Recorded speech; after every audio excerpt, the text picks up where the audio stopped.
Hi, so you might remember in my last video I mentioned that I was on my way to a screening of a preview which I went to last night, and I can now say, because I don't want to say it in my last video in case I didn't get to make this review, but I went to see a preview of Me, Earl and the Dying Girl and I absolutely loved it. And just so you know, I have not read the book, so this won't be a comparison, this will just be what I thought of the film. For those of you who don't know, the plot of Me, Earl and the Dying Girl is there's this guy called Greg, and he's basically been invisible through high school. He's kind of been a bit sort of friends with everyone and then kind of in turn friends with no one, and he has this co-worker called Earl. He doesn't really like calling people his friends, and they've made films together ever since they were young, and they're kind of like spoofs of already popular films, and they're really funny. Like in the movie they show some of the films and they're just hilarious and really like funny and just so good. But then one day this acquaintance of Greg's called Rachel gets diagnosed with leukemia, and his mum makes him go and hang out with her because she believes that Greg can somehow make her feel better. So he gets there, he goes and hangs out with Rachel, and it's kind of a forced friendship, and she just thinks that he's trying to like take pity on her and she doesn't want to be pitied. But then gradually through hanging out together they actually form a real friendship. And let's get something clear right now, this is not a love story. I know it's kind of a cliche that everyone thinks that there's a guy, there's a girl, there's cancer, of course it's going to be some star-crossed romantic love story. It's really not. It has teenagers, it has cancer, and it's not a teenage cancer love story. It's nothing like The Fault in Our Stars. That's like the biggest mistake anyone could make, like going into this film thinking that's what it will be like. It's not at all. This is more, I'd say that Me, Earl and Dying Girl is wittier and more original than The Fault in Our Stars in a way that it does what you don't expect it to do.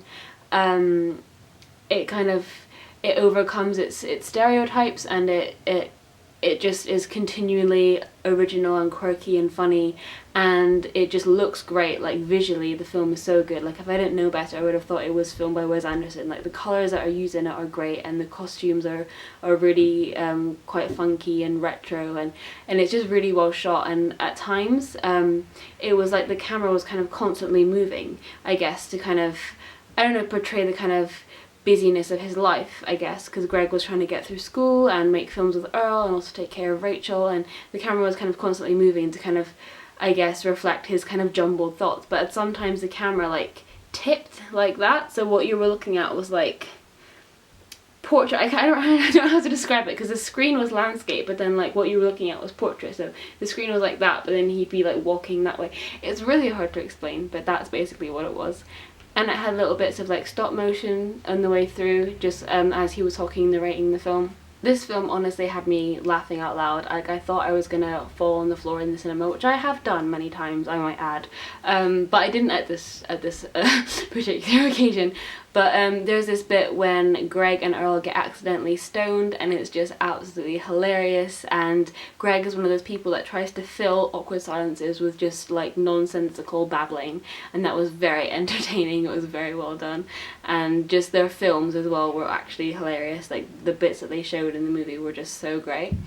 And it's a lot funnier than I thought it was going to be. Like I saw the trailer and I was like, okay, like it's going to be kind of sad and meaningful and thoughtful, but it was just absolutely hilarious. Like I'd be kind of sad and you know, thinking about life one minute, and then the next minute I'd just be like hilariously laughing. I've heard the book is quite similar, that it kind of chops and changes its style, and I'm really looking forward to reading the book, because obviously no movie is a complete mirror of the book, so there'll be stuff in the book that's not in the movie, and there's probably things in the movie that aren't in the book. So I'd be really looking forward to reading that and seeing how it compares. Fortunately I've never really dealt with like leukemia or cancer or anything like that personally, or I haven't known anyone that's had to deal with something like that.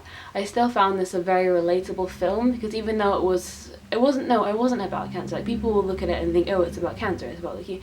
It's not really about that. It's about friendship and the bonds that they make, because what it shows often is kind of this selfishness that occurs when someone, you know, has a kind of life-threatening disease, and how you overcome a friendship like that in a friendship, and try and put people first when they need you to, and it's very good. Like it does make you think about kind of friendship and respect and boundaries, and it was such a good film. Like, I can't stress that enough. Please go see it. I'm sure it will exceed your expectations and just really surprise you. That's constantly what I was finding when I was watching it.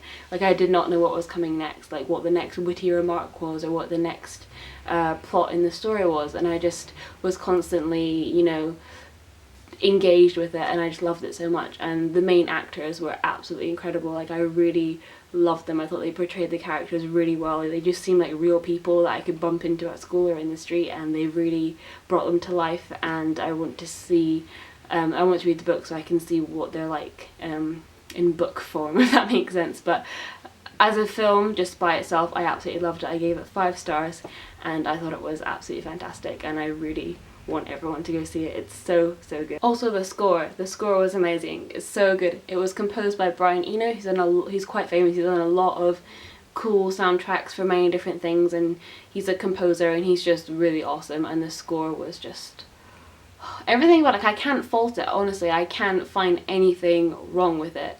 So it's like, I don't want to say it's perfect because nothing's perfect, but it's very close. There's everything I love about it. It's so charming and witty and thoughtful, but just, there's not one word I can use to describe it.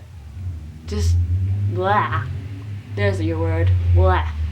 So if you've seen Me, Earl and the Dying Girl, please leave your thoughts below. I'd love to hear what you thought and if you loved it as much as I did. Thanks for watching this video. Bye!